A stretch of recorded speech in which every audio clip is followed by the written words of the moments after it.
Good day children, Sai Ram and welcome back to our third session of this lesson, that is lesson number 6, beginning of the freedom movement. In the previous lecture we have learned about the moderates and the extremists and the ideologies of the moderates and the extremists. Now we are going to learn something else about this, that is partition of Bengal. In India, Bengal province was the, we can say, largest province. Okay, the province of Bengal was very much big, and the Britishers wanted to use the policy of divide and rule in India now. Okay, so that this already which the INC had been established in India. Okay, and the INC was now divided into two parts, that is moderates and the extremists. So it was very much advantageous for the Britishers now. So the Britishers decided to use the divide and rule policy, according to which, what did Viceroy Lord Curzon do? Okay, what he did, he decided, he declared, in fact we can say, that we are going to partition Bengal. Okay, and he put in front the reason that Bengal is a very much big province and it is not very easy to administer Bengal. For that reason, we want to partition Bengal. But was that the main reason? No, that was not at all the main reason. The main reason was something else only. Okay, as I told you, the British had used the policy of divide and rule now. Okay, so what did Lord Curzon do? He made such a partition in which the Muslim people remained in the east of Bengal, while the Hindu people remained in the west of Bengal. Okay, so what was happening over here? Bengal was not divided. In fact, we can say the Hindus and the Muslims were divided over here. Okay, when the Hindus and the Muslims were divided, it was very much easy to weaken the freedom movement. Okay, it was very much easy for the Britishers to weaken the freedom movement. For that reason, they had divided the Bengal into two parts, that is East Bengal and West Bengal. East Bengal comprising of Muslim majority and West Bengal comprising of Hindu majority. Okay, and when he had declared in the year 1905.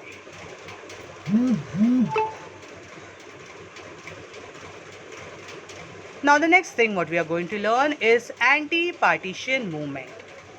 So the Indian people now were not very much happy about this partition, because the main aim of the partition was understood by the people of India now.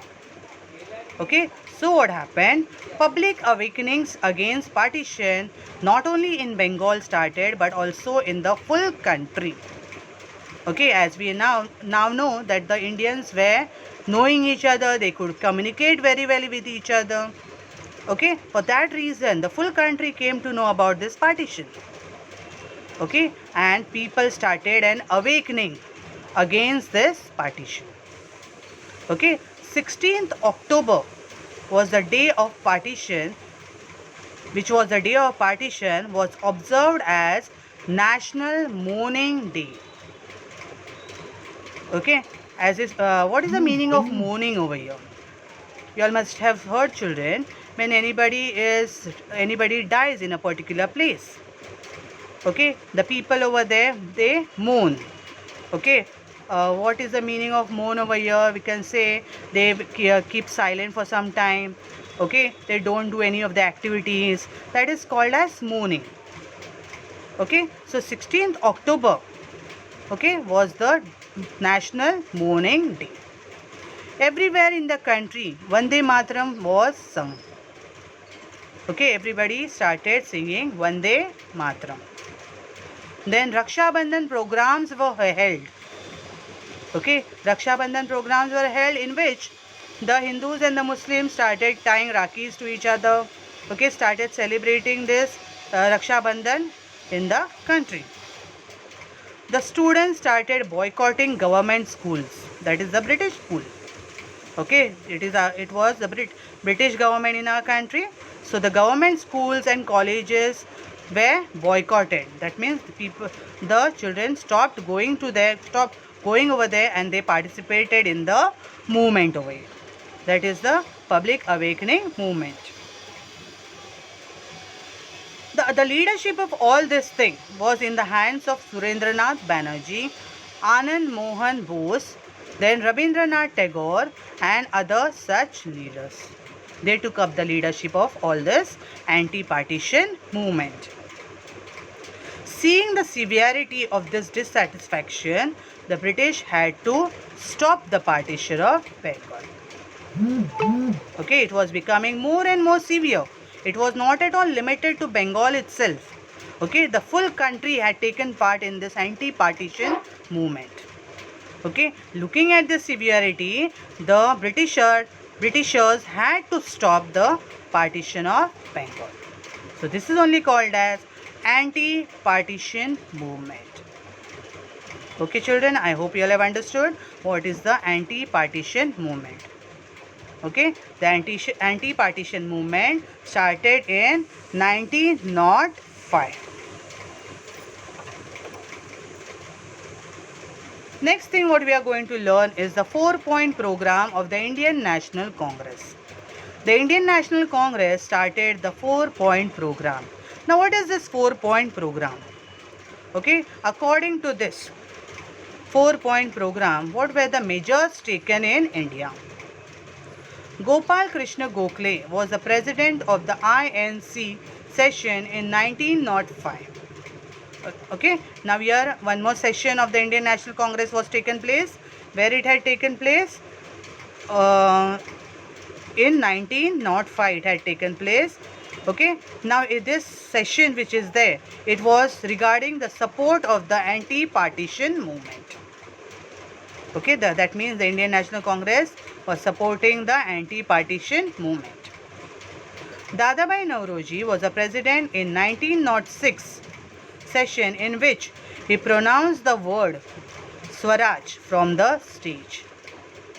Okay, Dadabhai Naoroji, who was a president in 1906 of the Indian National Congress, in a session, as soon as he went on the stage, he pronounced the first word, that is Swaraj. Okay, he gave the message to remain united. Dadabhai Naoroji gave the message to the people, remain united, try sincerely and fulfill the aim of Swaraj. This was the message given by him. That is, remain united, try sincerely and fulfill the aim of Swaraj. Why he had given this message? So that lakhs of people suffering from hunger, poverty, diseases will be saved because of this. That was the aim over here. Okay children, I hope you all have understood till here.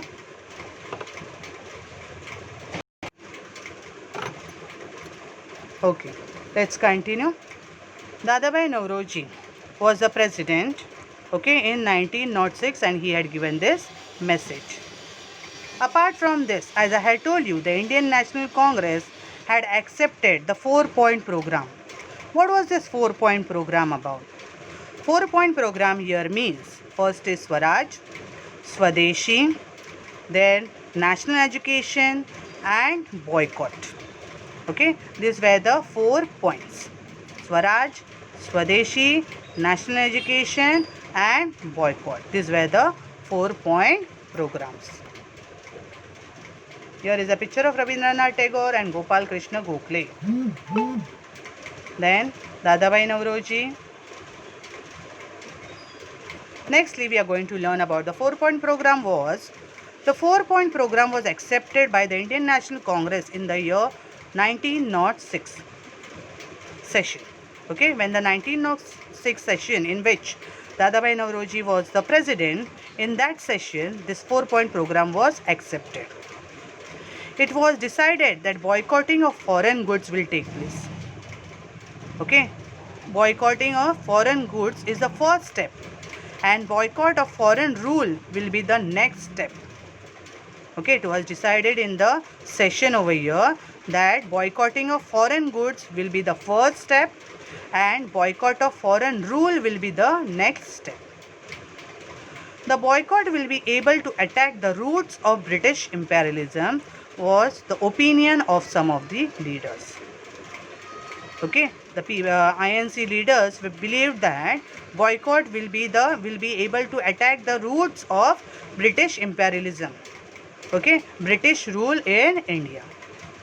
Okay, the rule of the British in India will be, the roots of it will be destroyed because of the boycott. Okay, Swaraj, Swadeshi, national education, boycott. Now the next topic we are going to cover over here is differences between moderates and extremists. Okay, the differences between the ideologies of INC rose to great extent in the Surat session in 1907. Okay, after INC been divided into two parts, that is moderates and extremists, till that time also they were working together. But later on what happened, because of their ideologies, their ideas, okay, it was becoming too different for them, both of them. Okay, so it went to a greater extent in the Surat session, when the session of the INC was taking place in Surat in 1907. Okay, it went up to a great extent. Here the moderates were trying to keep aside the resolutions of Swadeshi and boycott. Okay, where they were maintaining the Swadeshi and the boycott resolution in proper way, while the moderate leaders blame that the extremist leaders are trying to capture the Indian National Congress. Okay, the moderate leaders, what they started doing, they believed that the extremist people are taking over the full of the Indian National Congress. Okay, that was a blame put up by the moderates on the extremists. Okay, Lala Lajpat Rai tried to act as a mediator. As per Tilak opinion, Indian National Congress was a national platform and it should not be divided. Okay, here the extremists tried ways and means to stop all this. Okay, to rule out the blame that was put on them, but it was all in vain. Okay, Lala Lajpat Rai tried to solve this as a mediator. Even Tilak told that Indian National Congress should not be divided. Okay, because it is an only national platform in which people get together. Okay, so this should not be divided. But let's see what happened. In the next part, we will learn about how the moderates and the extremists sort out their problems.